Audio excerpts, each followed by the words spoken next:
Olá pessoal, tudo bom? Aqui no terceiro bloco, a gente fala de cultura, comportamento. Aí eu vou colocar um mote aqui, uma provocação, para a gente, a partir daí, ter uma conversa sobre a questão de engajamento de artistas. E como os artistas dão as suas opiniões políticas e se eles devem ou não dar, enfim. Todos vimos as declarações de Anitta. Por que a gente fala da Anitta? Anitta hoje talvez seja a artista mais popular do Brasil, dentro e fora do país. Sim. Aí a Anitta, há umas 4 semanas atrás, declarou o voto dela no Lula, que disse que, mesmo sendo antipetista, por algum momento da vida dela, ela votaria no Lula por conta que na outra opção é o Bolsonaro. E agora ela voltou essa semana a falar que reiterou o voto no Lula, mas que ela não autoriza que nenhum outro petista ou PT use das imagens dela como campanha. Ela disse: o meu voto para o Lula é um voto pontual, porque do outro lado está o Bolsonaro. Aí você, além da Anitta, você tem uma série de artistas que estão passando por essas situações. Hoje o público, ele parece que há uma cobrança maior que o artista ele fale sobre, pelo menos, que tipo de política ele defende. A Elba, no Festival de Inverno de Garanhuns, ela foi cobrada, houve um grito de fora Bolsonaro, Elba Ramalho, e ela disse: olha, aqui eu não quero falar de política. Então houve uma repercussão, por bem e por mal. O Carlinhos Brown... Eu não quero falar de política, é uma posição política, É uma posição política. O Carlinhos Brown também disse nos shows. Alguns artistas, eles reclamam que no meio do show, também tem essa questão artística, né? No meio do show, eles não gostariam de esses gritos de guerra, de política, porque interferem no processo artístico deles no palco. Não foi só o Carlinhos Brown que fez isso, sino alguns. Sim. Então, partindo desses fatos, isso são fatos, o que é que você acha hoje, em 2022, como um artista deve proceder? É possível o artista passar ao largo do que acontece no país dele? Você acha? Não, esse é um debate também, né, permanente, às vezes, hoje, com os contornos que nunca houve, mais uma vez. Aí a gente está num momento em que, pois eu acho que o artista não é obrigado a ser engajado, não é obrigado a se engajar, ele não tem que declarar voto. Declarar voto é só... E ele pode declarar voto sem que isso também signifique que ele é incondicionalmente um militante daquele candidato, daquele partido, né? Eu não gosto disso, a princípio, né? A princípio, dessa cobrança em cima do artista. Não, o artista ou não artista, o indivíduo, ele faz o que quiser e tal. Agora, se o cara tem um público, tem seguidores, tem um peso a opinião dele, o que ele fala tem uma repercussão. Então, ele deve imaginar que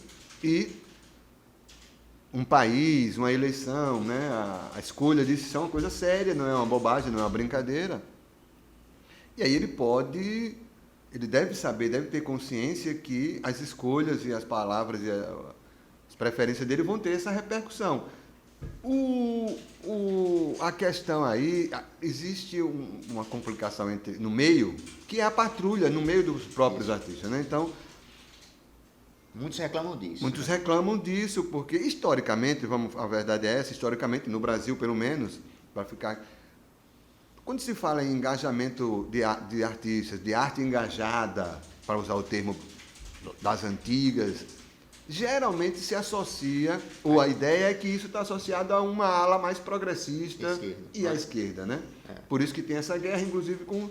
Aí os artistas de direita, antes do bolsonarismo, e agora continuam, reclamam dessa coisa do preconceito contra eles, né? Porque não pode, tem que ser chique, para ser chique tem que ser votar na esquerda. A oportunidade de trabalho, que diminui. A oportunidade de trabalho, exatamente. Mas isso, até porque, se a gente lembrar, por exemplo, a campanha de 89... Isso, foi uma campanha muito... O Lula lá é um coro de artistas globais. Mas aí teve também, o Collor contou com a Cláudia Raia, com Regina Duarte na época. E o sertanejo. E o sertanejo. Que hoje repete a mesma confusão, só que o Collor não foi confusão, tudo foi mais light lá atrás, né? Exato. Eram preferências. Eram preferências mais Zezé de Camargo e Luciano, fazia o Chororó, essas duplas mais veteranas, na época, no auge, deram apoio completo a Fernando Collor. Fizeram, depois de ele eleito, eram convidados para fazer aquelas corridas com camisas temáticas lá em Brasília, visitaram a casa da Dinda, enfim. Então, grosso modo, de maneira até superficial, a gente associa os músicos, a MPB, a música mais assim, o assado, de qualidade, à esquerda, ao progressista, como progressista, e o sertanejo, o forró, né?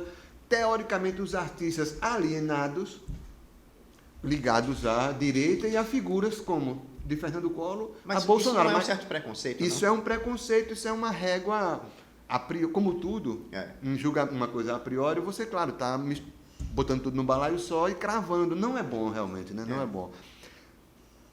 Mas você perguntou assim, o artista pode passar ao largo, né? Hoje, no Brasil, é meio complicado o sujeito, o artista, dizer que não, tá tudo certo, tá tudo equilibrado e eu sou absolutamente isento, pode ganhar o Bolsonaro à vontade, botar arma, detonar, metralhar, mas eu sou...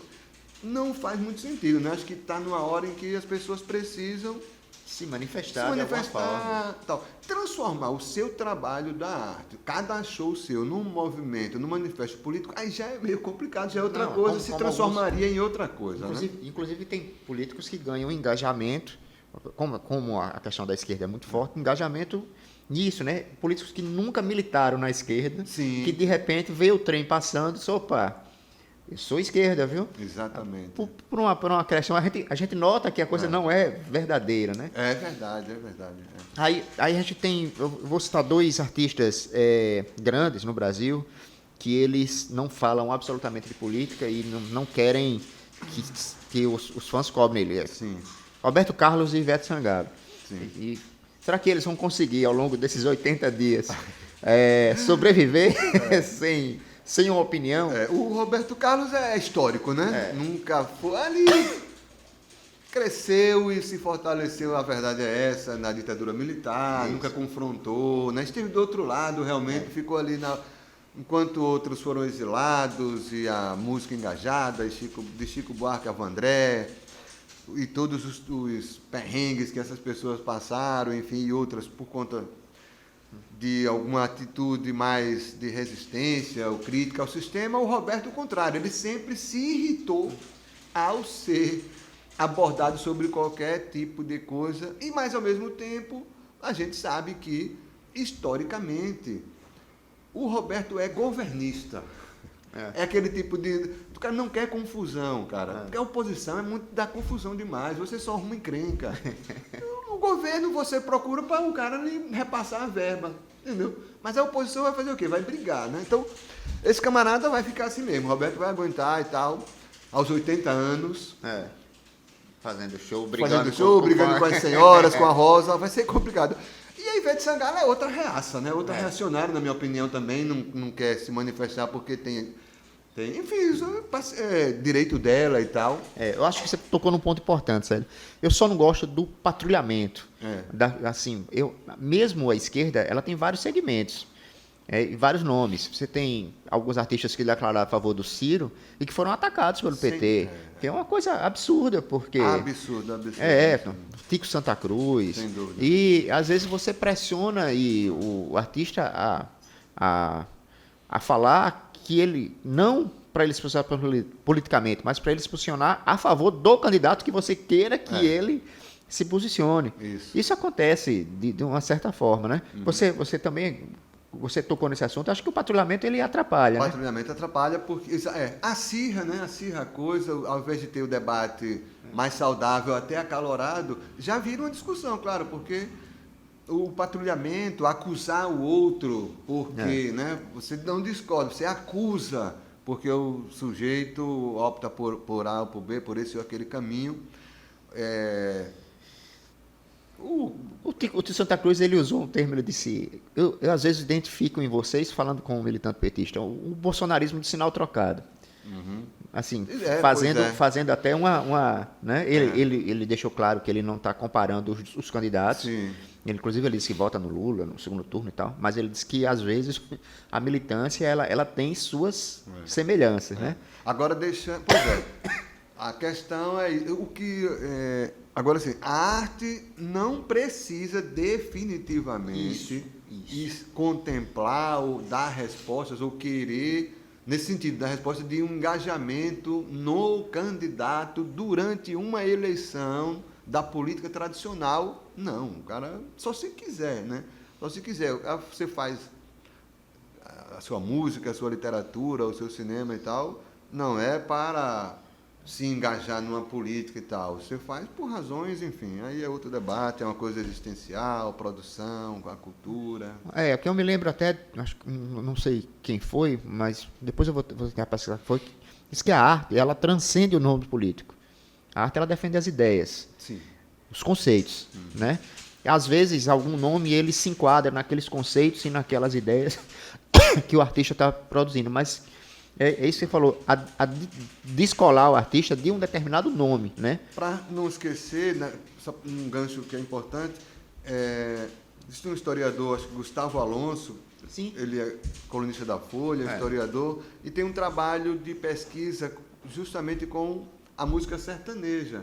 E tem escrito com frequência uma crítica àqueles que tratam o universo sertanejo como uma coisa só. Isso. Porque há entre eles votos na esquerda. Assim como há na MPB votos para a direita. Os votos da direita. Ou centro-direita. Ou centro-direita. Na época do PSDB, isso era claro. Mas ninguém bate, ninguém está tratando a MPB como um todo por causa de uma ou duas ou três ou quatro pessoas. Já o sertanejo realmente é uma coisa, aí é outro debate, é bem complexo, porque o cara não deve gostar realmente de ser visto, já por antecipação, como um bando de reacionário analfabeto, que não entende de política, que é o sertanejo. E aí é um negócio realmente complicado, né? Isso não é verdade, certamente, entre eles, entre o segmento, como em todos os segmentos, de jornalistas, médico, tem desgraça para todo lado, né? Assim, só para encerrar, falamos dos internacionais, dos artistas internacionais. O de Alagoas, né? Do Lula que veio aqui. Mas eu acho que depois a gente faz uma sobre o engajamento de Alagoas. Dos internacionais que eu falo é que teve os artistas pró-vacina e anti-vacina. Ah, sim, Aí tem artistas que eu admiro bastante, o Eric Clapton, o Morrissey do Smiths, que todos são anti-vacinas. Então são discussões ideológicas que tem. Aí eu só para finalizar, eu me lembro de um artista, um dos artistas brasileiros que eu acho que ele fala bem de política, ele se posiciona muito bem e que é um artista popular, que é o Odair José.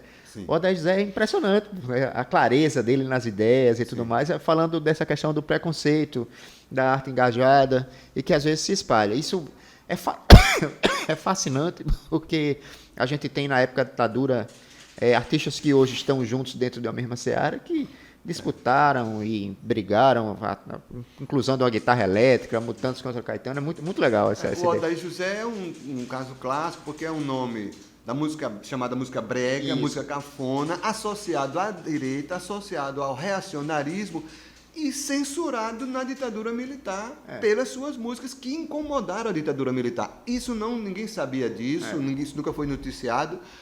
E isso faz parte de um grande trabalho do jornalista Paulo César de Araújo, que tem um livro, Eu Não Sou Cachorro Não, que conta a história dessa música brega, cafona dos anos 70, principalmente. O Odair José é um dos protagonistas do livro, e vários deles foram censurados e foram, ao mesmo tempo, tidos pela esquerda, bem pensante, como um bando de reacionários que estavam só servindo ao sistema, e a verdade não era essa também. Inclusive, o Odair é um cara de esquerda. Pois é. Né? Totalmente. Célio, voltando aqui com nossas dicas culturais, né? Passou umas 3 semanas fora.